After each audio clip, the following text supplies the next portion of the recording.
Ang oras kapag hinayaang lumipas,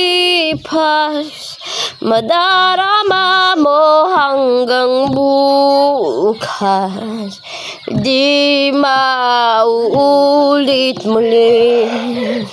Ang daming bagay na hindi naman kailangan. Kung pwede lang bawasan natin ang mga tampuhan. Hindi mo ba nararanasan? Kahapon sana di mo na pinahirapan. Patawad muli, di na muli.